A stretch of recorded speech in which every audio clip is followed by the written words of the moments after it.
한번 우리 1절인데 따라해 볼게요.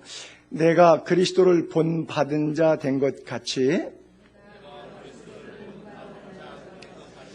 너희는 나를 본받는 자가 되라. 이게 무슨 말이냐 하면 사도 바울 목사님이 고린도 교회, 자기가 개척한 교회 성도들에게 설교하면서 그렇게 말하고 있는 거예요. 자, 제가 똑같이 반복을 해볼게요. 그냥 저하고 여러분들의 관계 속에서 들으세요. 여러분, 제가 그리스도를 본받은 것처럼 여러분들도 그리스도를 본받는 자가 되세요. 근데 제가 자격돼요, 안 돼요?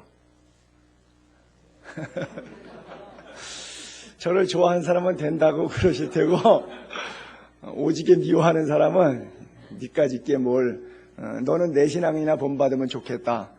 그런 분도 계실 수가 있겠고요. 사도 바울이 이게 고린도 전서를 에페소, 터키 지역에 2차 전도행 왔고 에페소라고 하는 곳에 머물 때 AD 55년경에 이 편지를 써서 보냈어요. 편지를 보낸 게 일종의 설교를 보낸 거죠. 하나님의 감동을 입어서.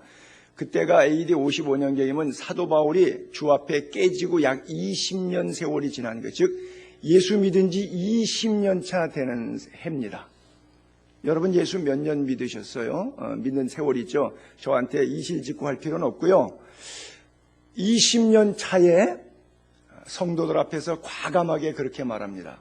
내가 그리스도를 본받은 것처럼 당신들도 그리스도를 본받으세요. 글쎄 제 소원은 은퇴하기 직전에 이렇게 한번 설교해 봤으면 좋겠다라고 하는 게 꿈입니다. 그렇죠? 그래요. 이거 쉽지 않은 그런 표현인데 오늘 그래서 제목을 바울의 표현을 그대로 그리스도를 본받는 자. 그래서 저희가 우리 찬송가도 제가 선곡을 다시 봤거든요.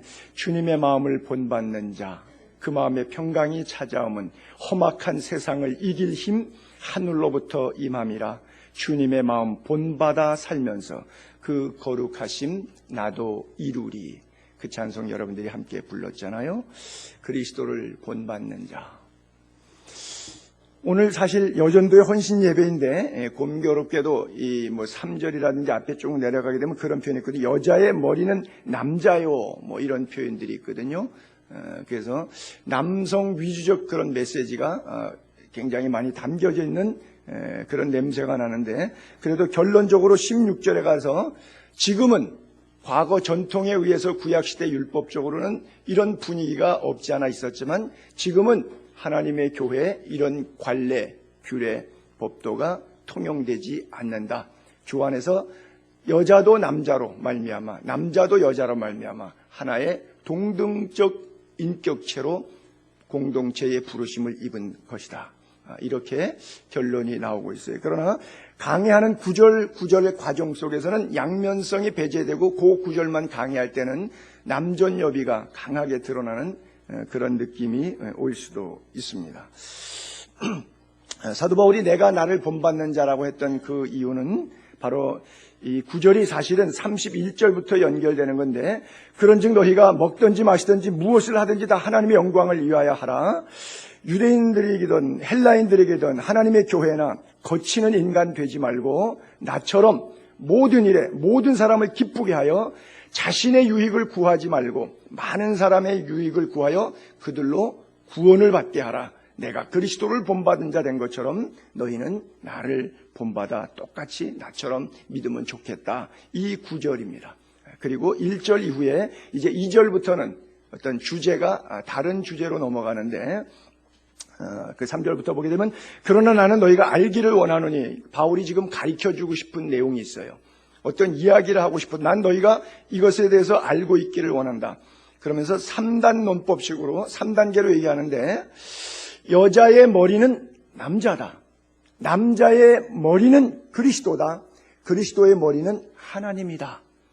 그런 계단적인 표현을 여기에 담고 있어요. 물론 이제 책에는 문법적으로 남자라고 하는 머리가 먼저 나와요. 남자의 머리는 그리스도요, 여자의 머리는 남자요, 그리스도의 머리는 하나님이시다. 이렇게 써 있는데, 이것을 쉽게 계단식으로 이해해 보면 제일 밑에 이제 여자의 머리 위에는 남자, 남자의 머리 위에는 그리스도, 그리스도 머리 위에는 하나님.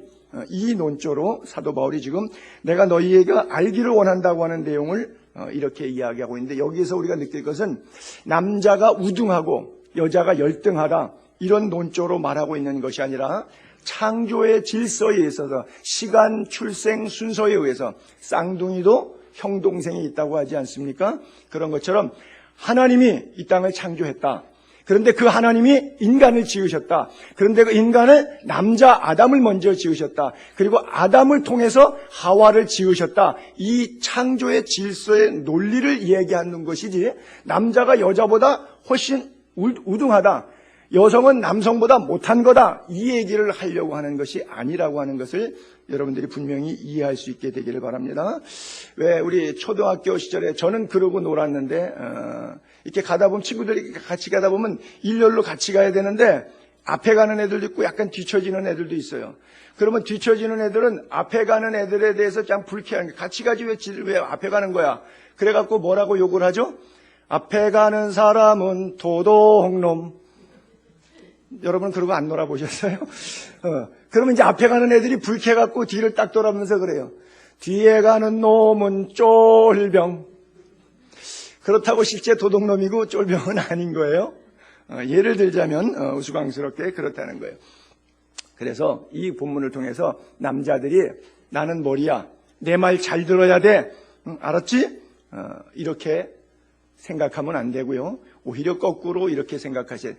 내가 남편으로서, 가정제사장으로서, 자녀들의 부모로서, 아빠로서 정말 머리적 기능을 잘하고 있는가 하는 것에 대해서 고민해 볼 필요가 있는 것이지, 나 머리인데 왜 내 말 안 들어? 기능적인 면에 있어서 이해를 해야지, 권력적인 면에 있어서 이 본문을 이해하면 바울이 성령의 감동으로 우리들에게 주셨던 메시지를 여러분들이 곡해, 오해, 잘못 해석하는 것이 되는 겁니다. 그래서 이 머리 문제가 지금 계속 이야기가 나오고 있는데, 4절, 5절에 머리 이렇게 쭉 써 있어요. 물은 남자로서 머리에 못 쓰고 예언 기도하는 것, 욕되게 하는 것이고, 반대로 여자는 쓴다는 것이죠. 그래서 쓴 것을 벗고 예언 기도하는 것 아니다. 그건 욕되는 것이다. 머리 민 것과 다른 겁니다. 여자가 예를 들어서 빡빡으로 머리를 다 밀면 얼마나 흉측하겠어요? 물론 비구니 스님 가운데 이쁜 사람도 있긴 한데, 그것을 거기다가 댈 건 아니지만, 그래요. 그래서 깎거나 미는 것이 부끄러움이 될 때는 머리 위에다가 쓰고 예배를 드리라. 글쎄요, 우리 개신교는 이것을 이미 안 하는데, 이 구절의 구약의 율법의 전통을 그대로 따라서 하죠. 구교는, 그렇죠? 그래서 이건 지금 손수건이니까 색깔이 좀 흰색은 아닌데, 하얀 걸로, 여기 하얀색 있구만요. 그래. 미사포라 그러죠, 그렇죠? 그래서 천주교에 가게 되면 남성들은 절대 쓰면 안 돼요. 그리고 미사포를 하얀 거, 이렇게 레이스 넣은 거, 이왕이면 좀 이쁜 거 사가지고 이걸 쓰고서는 예배를 드려요. 그 메시지가 뭐냐면, 내가 내 인생의 주인이 아니고 내 위에 나에게 권세를 주신 하나님이 계시다. 내 위에 나의 명령권자가 계시다. 나는 피조물이고 나를 창조하신 분이 계시다.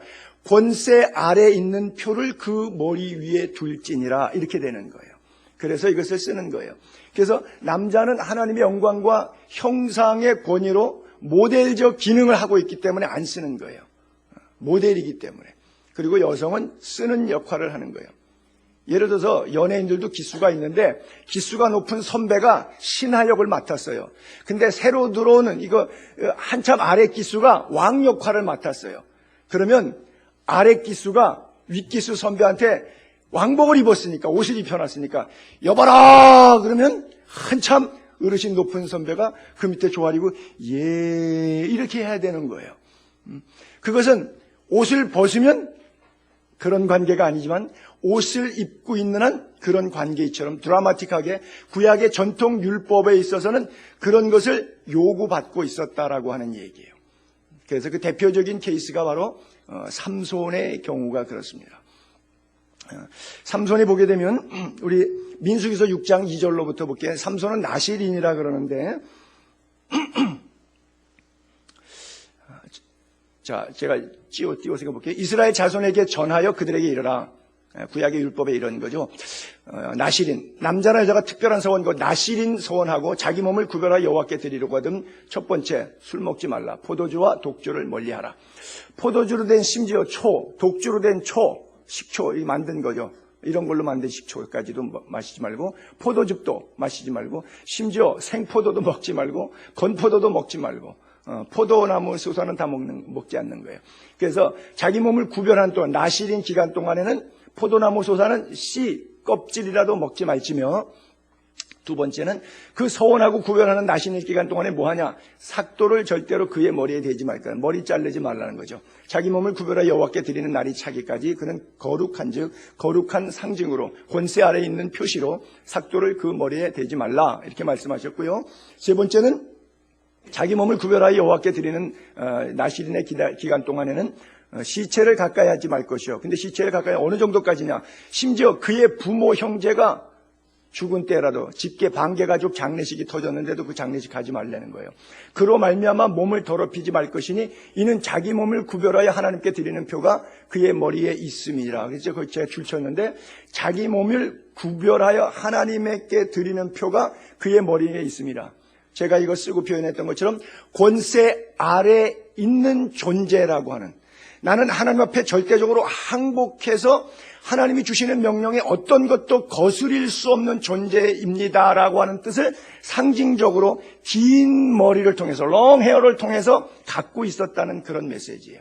그래서 여성은 긴 머리, 남성은 권위의 영광의 형상을 대표하기 때문에 숏커트, 짧은 머리 하도록 그렇게 성경이 율법적으로 써있는데, 그 이유가 바로 저기고, 대표적으로 세 가지인데 저기에 해당됐던 사람이 나실인 가운데 삼손이라고 하는 사람이죠.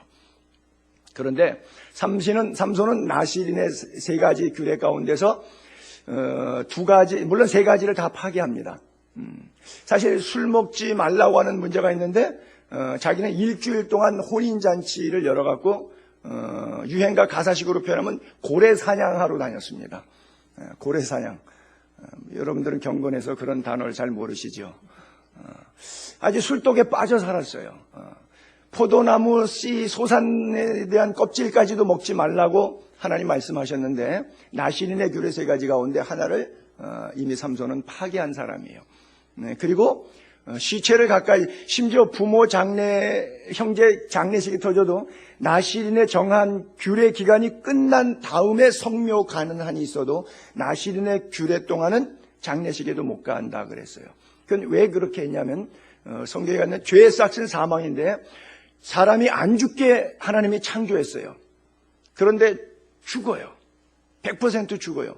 근데 100% 못 죽게 창조가 됐어요, 인간은. 에덴 동산에서 하나님이 인간을 지으셨을 때 그 코에 생기를 불어넣으셨는데, 하나님의 God soul, 하나님의 영이 진흙덩어리 만들어 놓은 인간 속에 들어왔어요.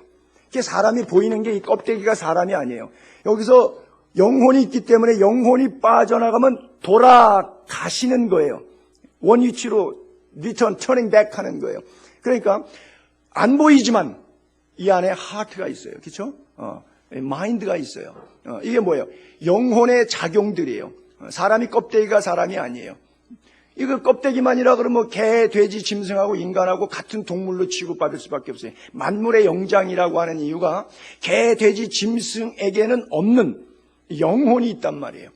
그것은 하나님이 주신 거예요. 하나님은 죽을래야 죽을 수가 없는 I am that I am, 나는 스스로 있는 자라 그 하나님이시기 때문에, 영존하시는 하나님이시기 때문에, 영생하시는 하나님이기 때문에 하나님의 영이 이 육체 가운데 임하니까 우리가 죽고 싶어도 죽을 수가 없도록 창조된 우리 인간들이에요. 그런데 왜 죽어요? 하나님께서 하나님과 동등한 가치 속에서 내가 권세 위에 있고 네가 권세 아래에 있고 내가 창조주고 너는 피조물이라고 하는 한계를 정하신 것이 선악과의 사건이에요. 선악과를 통해서 복종과 불복종의 관계 속에서 자유의지를 선물로 주시고 네 마음대로 해라 하신 거예요. 그 자유의지를 악용할 것이냐 선용할 것인가 하는 것까지 전적으로 하나님이 우리에게 위탁하셨어요. 왜? 하나님과 동등한 생기를 불어넣으셨기 때문에 그 자유의지를 통해서 선용하여 하나님을 예배하기를 기뻐 받으시길 원하셨기 때문에 그런 의도를 하셨는데, 사람이 교만해서 하나님과 같이 되고자 하는 그런 욕망 때문에 결국 선악과를 따먹고 하나님께 대항했어요. 그래서 죄의 삭은 사망이 되는 거예요.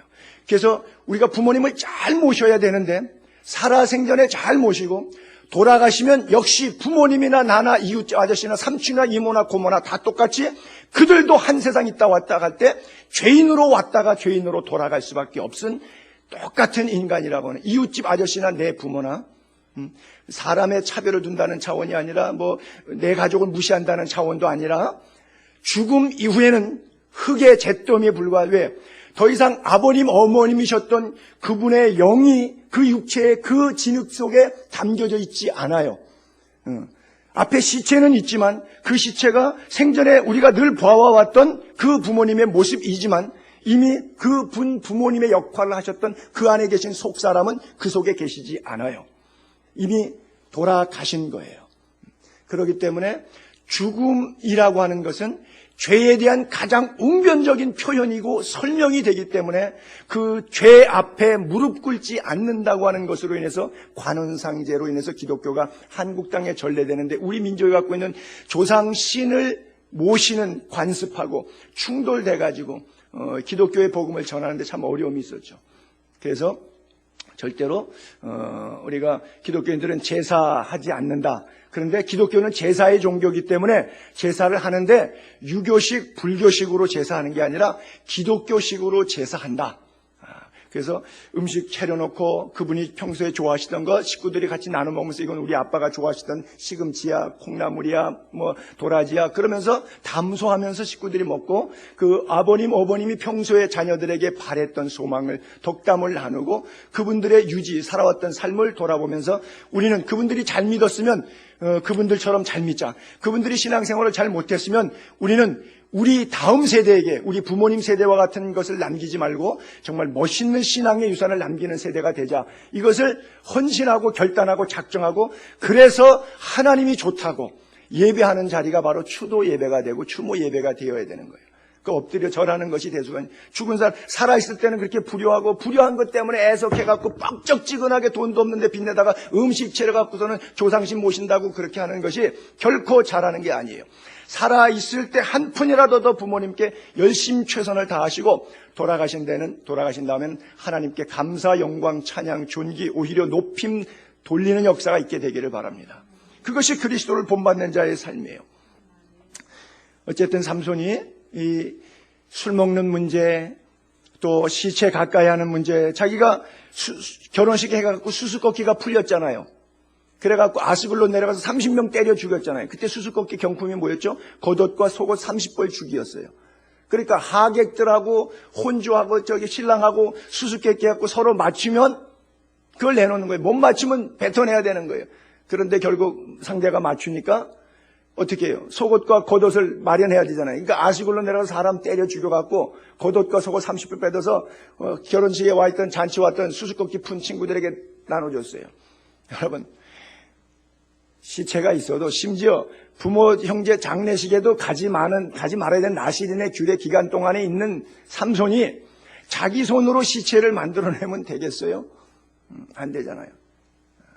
여러분들이 교회 나와서 예수 믿고 구원받았다고 하나님의 자녀 믿음의 길을 가겠다고 현대판 신약의 나시린처럼 살겠다고 헌신해놓고 세상 나가 살면서 시체 만드는 즉 죄와 더불어 떡 먹듯이 먹고 마시면서 살면 되겠어요? 하나님의 말씀은 분명히 내가 알긴 아는데 나시린의 규례로서 현대판 신약교회 나시린은 오늘 우리들에게 시체를 가까이 하지 말라는 뜻을 각색하면 죄를 가까이 하지 말고 건강한 영성을 이루면서 살아라. 사회의 빛과 소금 되며 살아라. 그렇게 말씀하셨는데 사회가 가가지고 어둠이 되고 죄악이 되고 방탕이 되고 허랑하는 생활하고 과소비 속에서 국가가 병들고 가정 경제가 파탄해라고 이런 삶 속에서 계속해서 삶을 살면 되겠냐고요.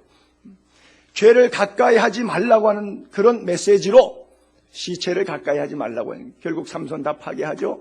마지막에는 들릴라의 무릎에 앉아가지고 벽에 비고 자다가 세 번째까지는 거짓말했지만 결국 당신이 나를 사랑한다면 이렇게 구라를 칠 수 있느냐 이러니까 더 이상 버티지 못하고 사실은 하고 이실직고 했죠. 내 힘의 근원은 머리에 있는데 이 머리를 자르면 내가 힘이 빠진다.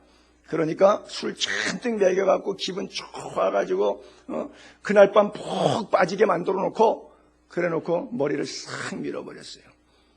결국 적군이 왔을 때 눈 다 뽑히고 소처럼 물레방아를 돌리는 그 연자방아 돌리는 그런 일을 하다가 마지막에 자살하고 비참하게 죽고 말죠.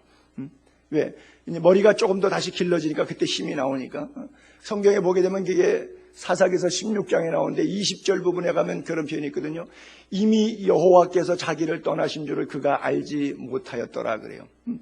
자다가 들릴라가 여보 블레셋이 쳐들어왔어. 그러니까 이전과 같이 나가서 내가 힘을 떨치리라 그래서 힘을 써보려고 하니까 이미 마누라가 머리를 다 깎아놨잖아. 힘이 안 나오잖아. 그러니까 그냥 체포당하는 거예요. 비참하게 죽게 되는 거예요. 여러분, 처음에 들릴라의 무릎이 달콤하고 들릴라와의 밤자리와 들릴라와의 건배가 아름답고 참 분위기 좋고 그럴런지 모르겠어요. 그러나 결국 네 번째는 그 속에서 죽게 된다고 하는 사실을 깨닫게 되기를 바랍니다. 술 좀 드시는 분들에게 제가 죄송하지만 굳이 금지 명령을 내리는 건 아니지만 그런 표현이 있다는 거예요.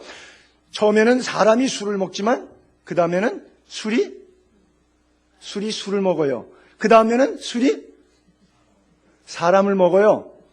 저는 아직 그것은 못 봤어요. 술이 사람 먹는 장면을 아직 못 봤는데 그림으로 만화로 그려갖고 한번 표현을 해봤으면 좋겠어요. 요즘에 담배 광고도 아주 흉측한 그림을 거기다가 넣는다고 그러던데요. 그래요.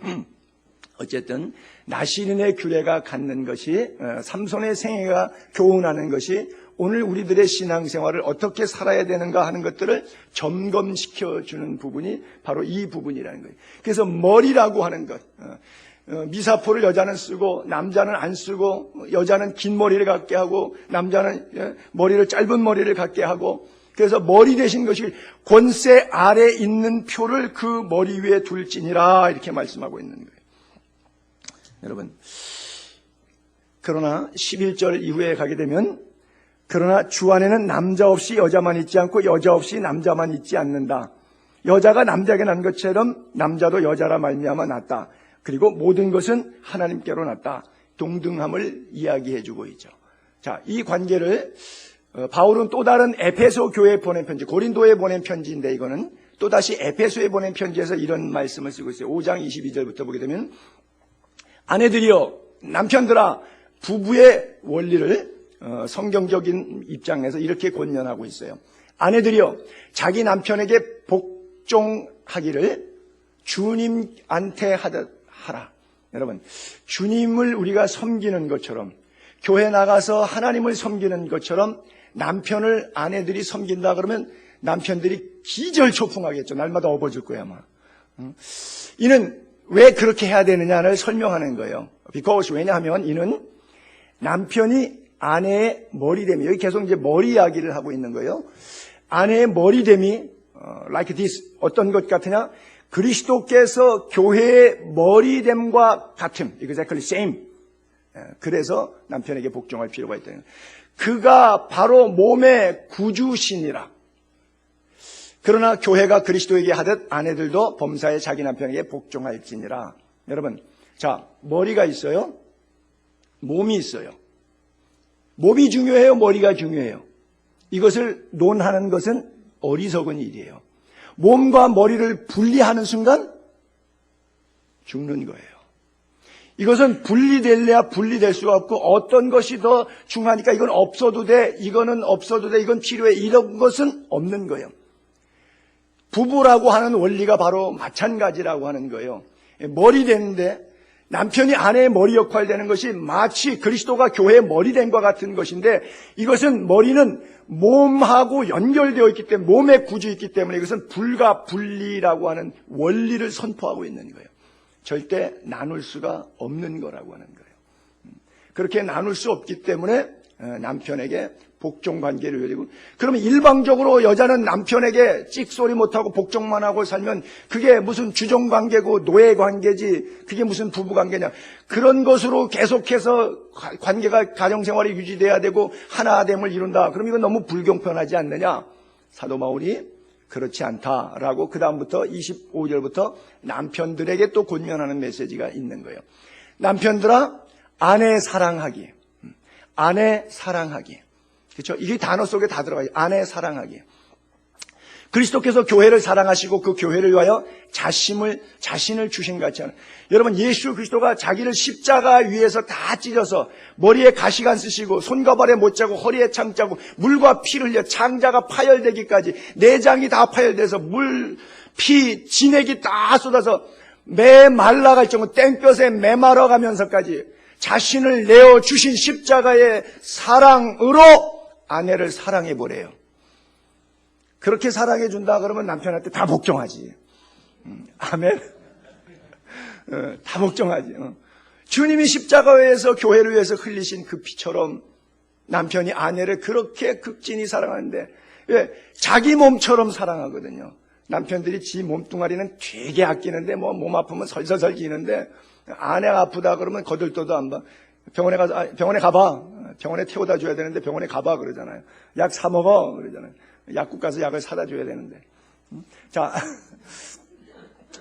이는 곧 물로 씻어 말씀으로 깨끗하게 하사 거룩하게 하시고, 주님이 원하시는 것은 결혼은 뭐예요?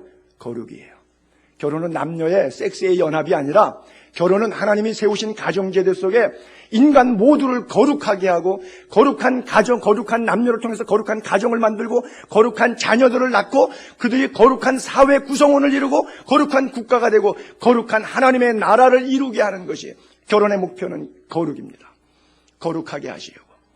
자기 앞에 영광스러운 교회, 추태스러운 교회가 아니라 민망한 교회, 세속으로부터 욕을 먹는 교회가 아니라 하나님이 볼 때도 세상 사람이 볼 때도 영광스러운 교회의 모습으로 세워주시기 위해서 티나 주림 잡힌 것이나 이런 것들이 없이, 여러분 남편들은 아내가 잡티가 생기지 않도록 도미노 크림을 사주셔야 돼요.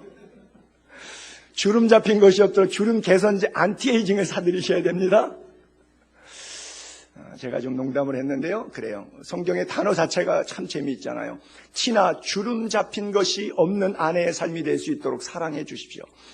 거룩하고 흠이 없게 하려 하심이니라. 그래서 피를 흘리셨다는 거예요.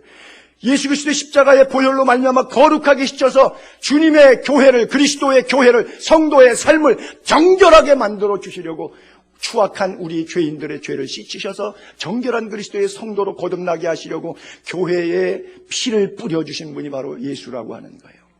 이와 같이 남편들도 자기 아내 사랑하기를 자기 자신같이 할지니라. 자기 아내를 사랑하는 자는 자기를 사랑하는 것이니라. 왜? 남자들 가운데도 좀 이기적인 인간이 있지 않습니까? 우리 교회는 없는 줄로 믿습니다. 나만 빼고. 아주 아내에 대해서 굉장히 이기적인 그런 사람들이 없잖아 있어요. 절대 그러면 안 돼요. 서로 사랑하고 복종하는 그런 관계. 자기 아내는 안 사랑하는데 또 끔찍이 남의 아내는 또 사랑하는 그런 남자도 있어. 이건 더더욱 안 되는 것이 옳시다. 그래요. 하나님이 우리를 영광스러운 교회로 만들기 위해서 이렇게 세우셨다고 하는 거예요. 그래서 13절 이후에 스스로 판단하라. 그리고 14절 15절에 남자에게는 짧은 머리, 여자에게는 긴 머리를 요구하고 있는 그런 관계. 이것이 남성이 우월해서가 아니라 역할 기능상 그렇다고 하는 거예요. 그런데 이 복종과 사랑의 관계가 정상적인 가정, 정상적인 부부 속에서는 이게 되는데 한쪽이 믿음 생활이 안 된다든지 또 한쪽이 너무 죄악 가운데 이렇게 노출된 삶을 향락을 즐겨하며 산다든지 그러면 이 관계가 깨져 있기 때문에 이 복종과 사랑의 관계로 연합을 이루기가 참 영적으로 어려워요. 그래서 부부가 한 믿음, 한 신앙에 가는 것이 얼마나 축복된 것인지 몰라요. 이런 정상적인 관계 속에서 이야기하는 거예요. 정상적인 관계인데도 불구하고 한 교회, 한 신앙생활 공동체 안에서 신앙생활 서로 잘하는 데인데도 아내가 지나친 욕심과 사치 때문에 남편에게 이렇게 말을 안 듣는다. 그것은 성경이 절대 허락하지 않는 부분이에요. 여러분 보세요. 남편이 머리래매요. 그러면 머리에게 몸이 순종해 줘야 되잖아요. 마인드 여기 마인드가 있잖아요. 이 브레인 속에. 그러면 남편이 머리 역할을 하는데 이 머리가 명령을 내렸어요. 손 움직여라. 접시 가져와라. 밥 퍼 먹어라. 뭐 발 앞으로 걸어가라. 여기서 전부 다는 거예요. 이게 수족이 움직이는 것이, 심지어 위장이 음식 들어올 때 분비물 내보내갖고 소화시키는 거, 위액을 분출해내는 것까지도 여기서 명령을 내리는 거예요. 야, 밥 들어왔어. 소화액 분비해. 이 명령이, 그 여기서 머리가 명령을 계속 내리는데 몸이 복종 안 해요. 그걸 뭐라 그러는 줄 아세요? 뇌성마비라 그러는 거예요. 자기가 원하지 않는 대로 몸이 아무렇게나 막 가죠. 뇌에는 그렇게 명령 안 내렸는데 뇌하고 몸하고 따로 놀아요. 이건 병든 거예요. 혹시라도 우리 그런 부부 있다 그러면 뇌성마비가 아닌가, 영적으로 좀 심한 표현인데 다시 점검해 볼 필요가 있어요. 그래서 아내들에게는 남편을 복종하는 것, 그 다음에 남편들은 아내를 자기 몸처럼, 예수 그리스도의 십자가의 보혈처럼 사랑하는 것, 이 관계가 완벽히 이루어지지 않는 한 우리는 그리스도를 닮을래야 닮을 수가 없어요. 그리스도를 본받자라고 해놓고 내가 그리스도를 본받은 것처럼 너희가 나를 본받는 사람이 되라, 그렇게 설교를 시작해놓고 엉뚱한 얘기를 지금 하고 있잖아요. 왜? 이 가정 질서가 안 잡히니까 신앙생활이 그리스도를 따라갈 수가 없는 거예요. 대부분 보면요, 교회 중직자들은 그래요. 교회 가서 부부싸움하는 이유가 뭐냐면요, 교회 문제 때문에 싸워요. 이번에 뭐 목사님이 뭐 어떻게 했는데 뭐 어쨌고, 이번에 재직해서 뭘 했는데 어쩌고, 뭐 당회에서 재직해서 뭐 장로해서 어떻게 했는데, 평소에 싸울 일이 없는데 교회 문제가 왜 영적인 면에 있어서 안 맞으니까 싸우는 거예요. 그래서 가장 건강한 관계, 서로 그리스도를 본받기 위해서 이 성경적 원리대로 사는 관계가 될 때 비로소 우리가 건강하게 살 수 있다는 거예요. 그래서 여기서는 물론 율법적으로 우리 현대인에게는 좀 잘 맞지 않기도 하는 것이지만, 대부분 여러분들이 뭐 머리가 다 짧죠, 여성들도, 그렇죠? 그러나 고대 율법에서 주었던 시대는 여성에게는 긴 머리. 근데 실제적으로 남자들은요, 긴 머리 소녀를 좋아해요. 긴 머리 짧은 치마 아름다운 그녀를 보면, 그렇죠? 무슨 말을 해야 할까? 토요일 밤에 가슴이 뛰어요. 그렇죠? 근데 하여간 뭐 그것은 뭐 다른 차원의 이야기지만 어쨌든 긴 머리 여성, 거기에 대한 성경은 가리키는데 그런 구절이 있네요. 14절 15절에 보니까 남자의 짧은 머리는 부끄러움이 되는 본성이 너희에게 가르치지 않느냐. 그리고 15절에 긴 머리 여성에게는 자기에게 영광이 된다라고 하는 거예요. 여러분, 부끄러움이 되는 일과 영광이 되는 일, 여러분들의 용모, 복장, 패션, 유행, 그것이 부끄러움이 되는 일입니까? 아니면 영광스러운 일입니까? 기준이 없어요. 사회가 혼탁하니까. 제가 이 시간에 설교 함부로 했다가 여러분 시험 될 사람 많아요. 그러니까 제가 말은 못하겠어요. 근데 여러분들의 패션, 여러분들의 헤어스타일, 여러분들의 의식주 삶 속에서 여러분들이 좋아하는 기호들 있죠. 그것이 성경적으로 조명했을 때 본성이, 부끄러움이 드러나고 있는 부분인지, 아니면 자기에게 영광이 되고 있는 모습인지를 한번 말씀의 거울에 서가지고 자기 모습을 비춰보세요. 그러면 아마 하나님께서, 성령께서 가르쳐 주실 것 같아요. 그래서 그리스도인들은 성경 유행에 민감해야 되지 세상 유행에는 조금 둔감한 것이 오히려 더 좋을 수도 있습니다. 뭐 아무렇게나 하셔도 되겠죠. 제가 지난번에 한번 제가 아테네 한인교회 8년 동안 목회할 때 그냥 여름에 더우니까 여름에 40도까지 올라가거든요. 그러니까 주일 대예배 오는데 그냥 그 쪼리 신데다가 뭐 이렇게 소대나시를 했는데 앞에는 가슴에 3분의 2가 보이고 정말 꼭지만 안 보여요. 그리고 뒤에는 등이 이렇게 파져 있어요. 그리고 옆에는 이렇게 갈라져 있어 갖고서는 아슬아슬해요. 아주 설교할 때 눈을 어디다가 둬야 좋을지 몰라. 이렇게 눈을 두니까 이 가슴이 드러나잖아요. 보이잖아요. 이 주여 어떻게 하오리까. 본성의 부끄러움인지 자기에게 영광이 되는지, 아무것도 아닌 사생활에서까지도 전반적으로 말씀의 거울 앞에 자기를 비춰보는 은혜가 있게 되기를 바랍니다. 정말 그 자가 그리스도를 본받기 위해서 몸부림치며 하나님 앞에 나아가는 자일 겁니다. 여러분, 자유가 좋다고 해서 만약에 제가 소대나 씻고 쓰레빠 끌고 강대상에서도 여러분들에게 설교하면 설교는 주옥같이 잘해요. 뭐 울렸다 웃겼다 성경을 강의하는데 전 세계 뭐 칼빈, 알메니아, 웨슬레, 뭐 마틴 루터 전 세계 인터넷 예화 다 뒤져가지고 그렇게 박학다식하게 성경을 조직적으로 또 구담을 재미있게 풀어서 울렸다 웃겼다 그렇게 잘할 수가 없어요. 그런데 그렇게 훌륭하고 또 기도하니까 뭐 병자도 막 일어나. 그런데 소대나 씻고 왕갈비 드러내놓고 설교하면 어떻겠어요?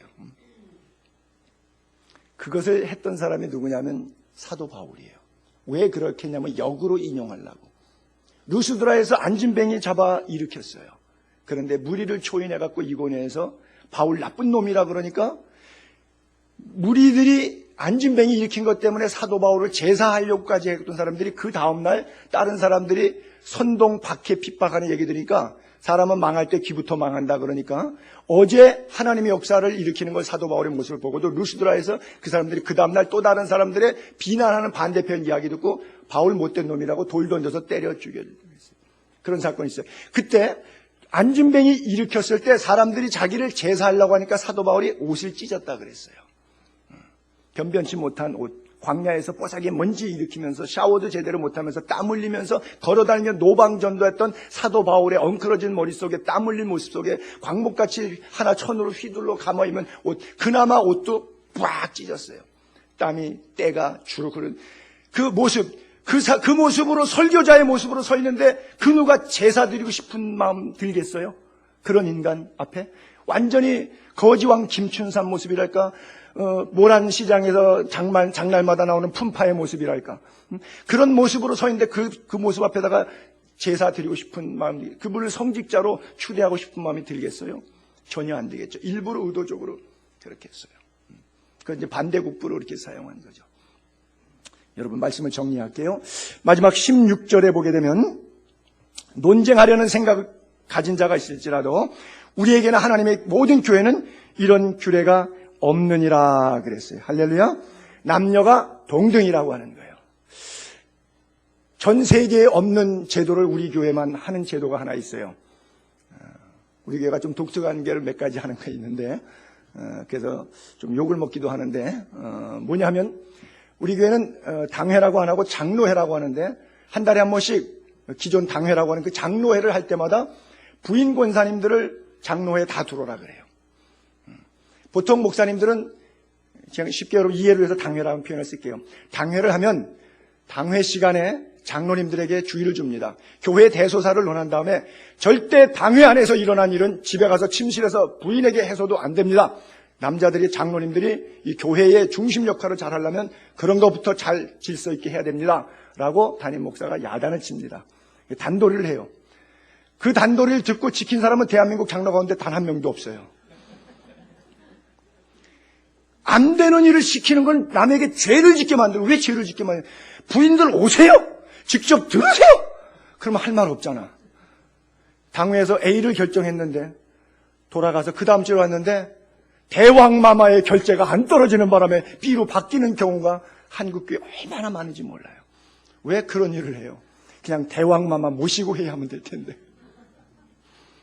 무슨 얘기를 이렇게 억척스럽게 하느냐. 남녀가 동등이라고 하는 거예요. 주 안에서 남자 없이 여자만 있지 않고 여자 없이 남자만 있지 않냐. 모두가 하나님의 가족 공동체임을 믿게 되기를 바랍니다. 그래요. 여러분, 여전도회 오늘 헌신 예배니까 제가 두 사람의 예를 서로 이렇게 들어볼게요. 엘리자베스 테일러. 그 미모, 여성에 있어서는 아주, 여성이 아니라 남성에게 있어서겠죠. 우산 같은 존재죠. 그가 몇 번 이혼을 하고 재혼을 했는지는 모르겠어요. 누구랑 어떻게 했는지는 잘 모르겠어요. 근데 상당히 막 이혼 횟수 치고서는 뭐 정말 기네스북까지는 아니어도 굉장한 숫자를 갖고 있어요. 제가 정확하게 모르겠습니다. 그런데 그 여인의 생애를 보고, 그 가장 아름다운 여인, 그 여인의 생애를 보고 참 아름답다라고 평가하는 사람이 단 한 사람도 없다는 사실이에요. 참 불행하다. 거기에 미인 방명이라는 단어가 포함될런지 모르겠는데 참 불행하다. 그런 결론을 받은 여인이었어요. 또 한 여인이 있습니다. 미국의 케네디하고 대통령 부인이었어요. 케네디하고 살았어요. 케네디가 암살당한 다음에 제가 있는 그리스로 시집을 왔습니다. 그래서 제가 있었던 그리스에서 제일 잘 살던 오나시스, 요즘에 뭐 빌 게이츠라든지 워런 버핏이라든지 뭐 이런 사람들이 세계적인 부호지만 그 당시에는 오나시스가 제일 부자였어요. 비행기와 선박을 가지고 컴퓨터 시대가 아닌데 해운을 전부 장악하고 있고 남미와 유럽의 부동산을 다 갖고 있었기 때문에 세계 최대 재벌이었습니다. 그러면 세계 최대의 권력, 남편 케네디, 그 권좌에서 세계 당시 최대 부자, 돈 제일 많은 사람 지구상에 오나시스 다 가졌어요. 최대 권력과 최대 부를 다 가졌어요. 그런데 그 여인의 생애를 다 기구한 생이라고 말해요. 행복하다고 아름답다고 말하는 사람이 없어요. 그렇잖아요? 오나시스에게 가져간 그 재산 가지고 아들 자가용 비행기 사는데 자가용 비행기 직접 몰다가 아들이 떨어져서 비행기 허드슨 강에서 맨하탄에 떠갖고 죽었잖아요. 그거 돈 없었으면 그렇게 아들 안 죽여도 되는데 아들 죽인 그런 돈이 되고 말았어요. 그래요. 반대로 또 두 사람을 얘기할까요? 기생이었어요. 그런데 주님을 영접했어요. 미래를 보는 시각이 있었고 하나님의 나라를 보는 시각이 있었고 하나님의 약속의 땅 가나안을 향한 하나님의 섭리를 은혜 가운데 깨닫게 됐어요. 이름이 라합입니다. 그 기생 라합은 예수 그리스도를 태어나게 하는 자궁으로 쓰임받습니다. 이방 땅에 버림받은 롯이 두 번째 딸하고 사이에서 태어난, 첫 번째 딸하고 사이에 태어난 모압 족속의 자식이기 때문에 호로 자식이라고 지탄받고 있는 그런 이방 여인이었습니다. 그 여인이 룻이 예수 그리스도를 태어나게 하는 자궁으로 쓰입니다. 기생 라합과 이방 여인 롯은 누가 봐도 가장 행복한 여인이요 아름다운 여인이었습니다. 그들이 갖고 있는 상황과 환경과 물질과 모든 면에 있어서는 엘리자베스 테이너나 제컬린 오나시스나 그들과 비교할 수 없는 라합과 롯은 누가 더 아름다운 생애를 살았습니까? 여러분들이 처한 환경과 물질적 상황이 여러분들을 아름답게 만들지 않습니다. 여러분 가슴 속에 불타는 그리스도를 본받고자 하는 그 뜨거운 열정과 성령의 도우심만이 여러분들을 행복하게 만들 수 있습니다. 그 극한 행복이 여러분들의 삶을 업사이드 다운 시킬 수 있게 되기를 주님의 이름으로 축복합니다.